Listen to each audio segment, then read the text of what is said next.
प्रतापचंद्र को प्रयाग कॉलेज में पढ़ते 3 साल हो चुके थे। इतने काल में उसने अपने सहपाठियों और गुरुजनों की दृष्टि में विशेष प्रतिष्ठा प्राप्त कर ली थी। कॉलेज के जीवन का कोई ऐसा अंग न था जहां उनकी प्रतिभा न प्रदर्शित हुई हो। प्रोफेसर उस पर अभिमान करते और छात्रगण उसे अपना नेता समझते हैं। जिस प्रकार क्रीड़ा क्षेत्र में उसका हस्तलाघव प्रशंसनीय था, उसी प्रकार व्याख्यान भवन में उसकी योग्यता और सूक्ष्मदर्शिता प्रमाणित थी। कॉलेज से संबद्ध एक मित्र सभा स्थापित की गई थी। नगर के साधारण सभ्य जन, कॉलेज के प्रोफेसर और छात्रगण सब उसके सभासद थे। प्रताप इस सभा का उज्ज्वल चंद्र था। यहाँ देशिक और सामाजिक विषयों पर विचार हुआ करते थे। प्रताप की वक्तृताएं ऐसी ओजस्विनी और तर्कपूर्ण होती थीं कि प्रोफेसरों को भी उसके विचार और विषयान्वेषण पर आश्चर्य होता था। उसकी वक्तृता और उसके खेल दोनों ही प्रभावपूर्ण होते थे।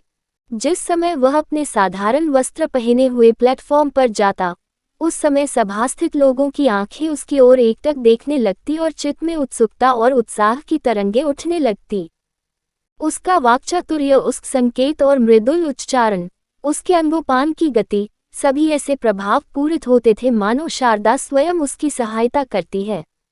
जब तक वह प्लेटफॉर्म पर रहता, सभासदों पर एक मोहिनी सी छाई रहती।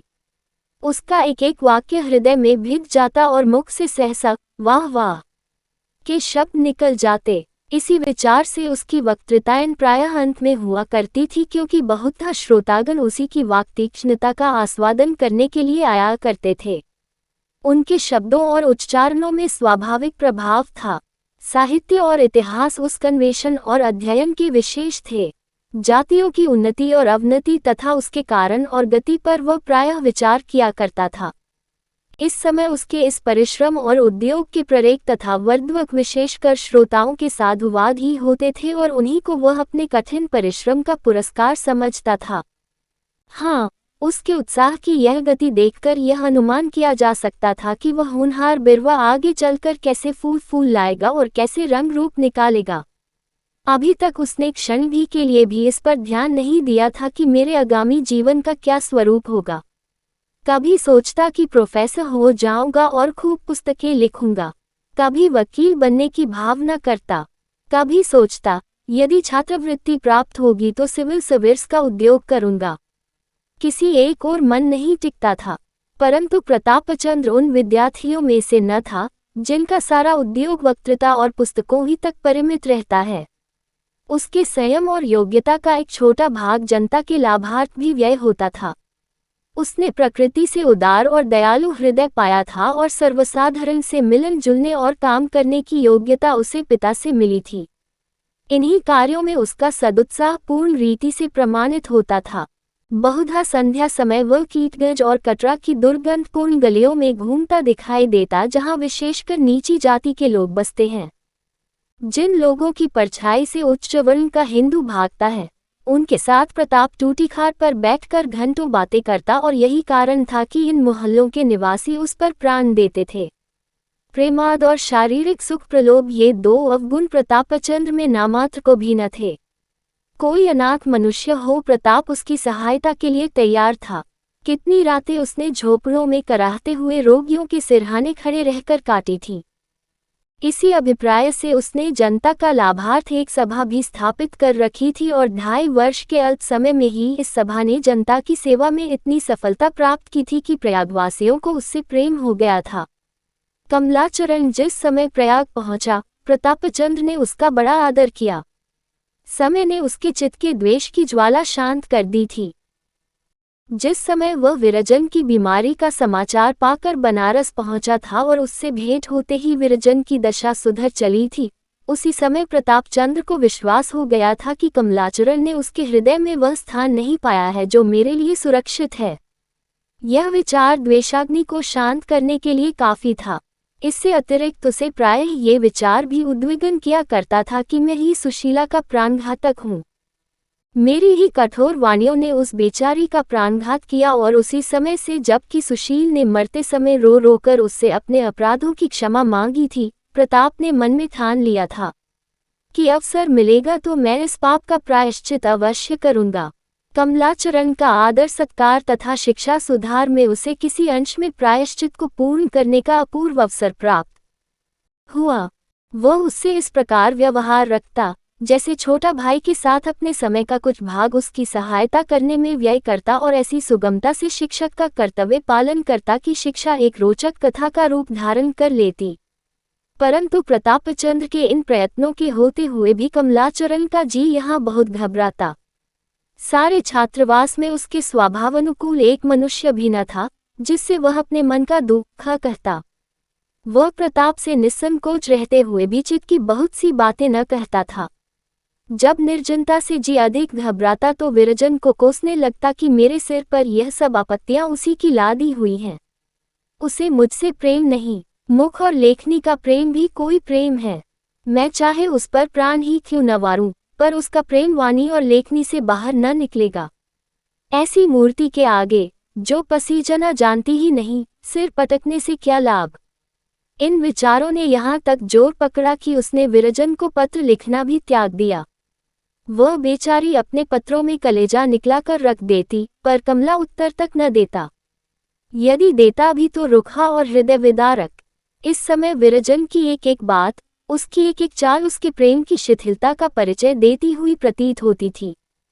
हाँ, यदि विस्मरण हो गई थी तो विरजन की स्नेहमयी बातें, वे मतवाली औंखें जो वियोग के समय दबा गई थीं और कोमल हाथ जिन्होंने उससे विनती की थी कि पत्र बराबर भेजते रहना, यदि वे उसे स्मरण हो आते तो संभव था कि उसे कुछ संतोष होता। परंतु ऐसे अवसरों पर मनुष्य की स्मरण शक्ति धोखा दे दिया करती है।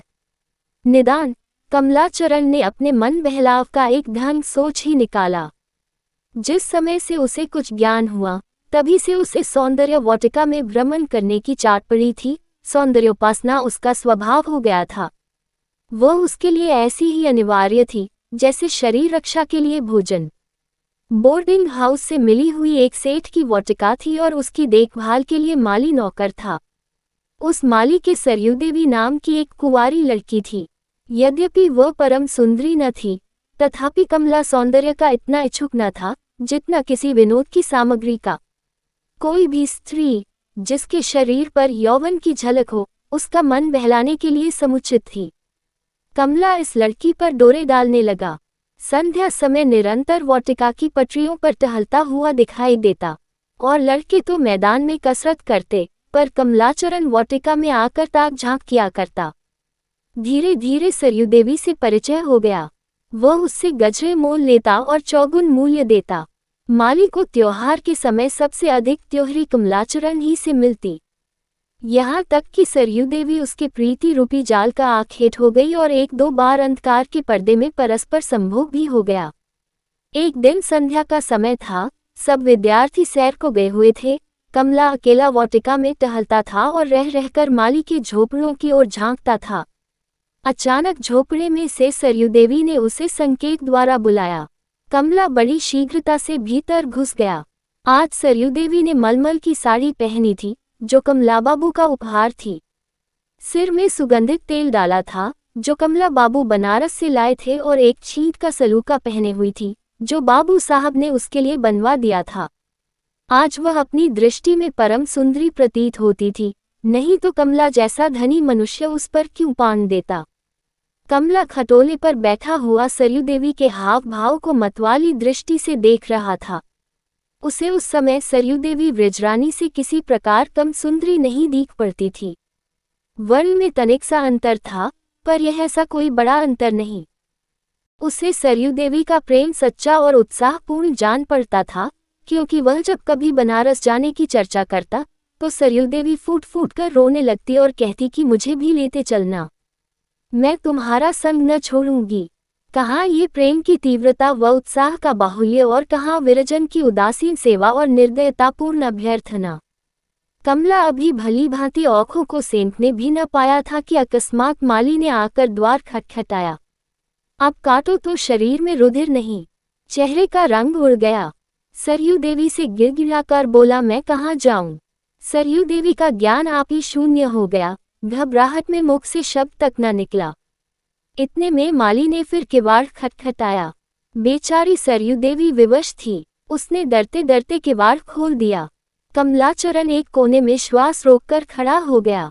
जिस प्रकार बलिदान का बकरा कटार के तले तड़पता है, उसी प्रकार कोने में खड़े हुए कमला का कलेजा धड़क रहा था। वह अपने जीवन से निराश था और ईश्वर को सच्चे हृदय से स्मरण कर रहा था और कह रहा था कि इस बार इस आपत्ति से मुक्त हो जाऊंगा तो फिर कभी ऐसा काम न करूंगा। इतने में माली की दृष्टि उस पर पड़ी। पहले तो घबराया, फिर निकट आकर बोला, ये कौन खड़ा है? ये कौन है? इतना सुनना था कि कमलाचरण झपट कर बाहर निकला और फाटक की ओर जी छोड़कर भागा। माली एक डंडा हाथ में लिए, लेना भागने न पाए, कहता हुआ पीछे पीछे दौड़ा। ये वह कमला है जो माली को पुरस्कार व पारितोषिक दिया करता था, जिससे माली सरकार और हुजूर कहकर बातें करता था।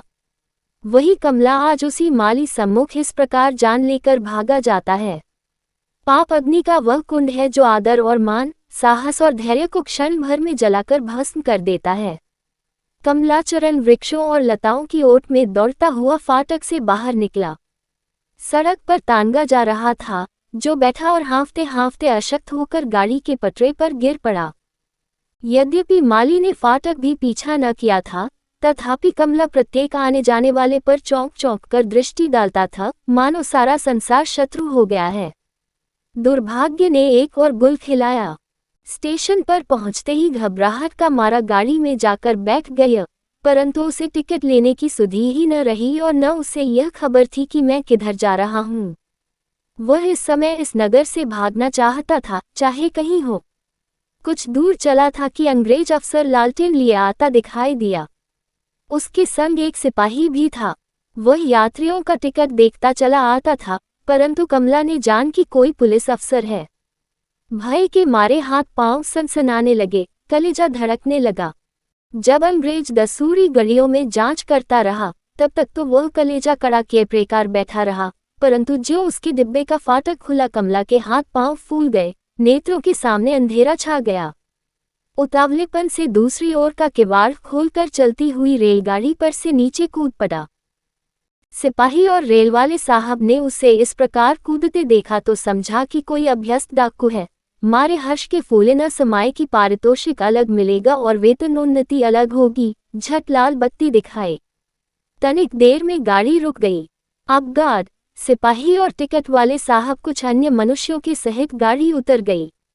अब गार्ड, सिपाही और टिकट वाले साहब कुछ अन्य मनुष्यों के सहित गाड़ी से उतर पड़े और लालटेन लेकर इधर उधर देखने लगे। किसी ने कहा अब उसकी धूम भी न मिलेगी, पक्का डकैत था। कोई बोला इन लोगों को काली जी का इष्ट रहता है, जो कुछ न कर दिखाएं, थोड़ा है, परंतु गार्ड आगे ही बढ़ता गया। वेतन बुद्धि की आशा उसे आगे ही लिए जाती थी, यहाँ तक कि वह उस स्थान पर जा पहुंचा जहां कमला गाड़ी से कूदा था। इतने में सिपाही ने खड्डे की ओर संकेत करके कहा, देखो वह श्वेत रंग की क्या वस्तु है। मुझे तो कोई मनुष्य सा प्रतीत होता है और लोगों ने देखा और विश्वास हो गया कि अवश्य ही दुष्ट डाकू यहाँ छिपा हुआ है। चलकर उसको घेर लो ताकि कहीं निकलने न पावे। तनिक सावधान रहना, डाकू प्राण पर खेल जाते हैं। गार्ड साहब ने पिस्तौल संभाली, मियाँ सिपाही ने लाठी तानी। कई स्त्रियों ने जूते उतार कर हाथ में ले लिए कि कहीं आक्रमण कर बैठा तो भागने में सुविधा होगा। दो मनुष्यों ने ढेले उठा लिए कि दूर ही से लक्ष्य करेंगे। डाकू के निकट कौन जाए, किसे जी भारी है। परंतु जब लोगों ने समीप जाकर देखा तो न डाकू था न डाकू भाई, किंतु एक सभ्य स्वरूप, सुंदर वर्ण, छरहरे शरीर का नवयुवक पृथ्वी पर औंधे मुख पड़ा है और उसके नाक और कान से धीरे धीरे रुधिर बह रहा है।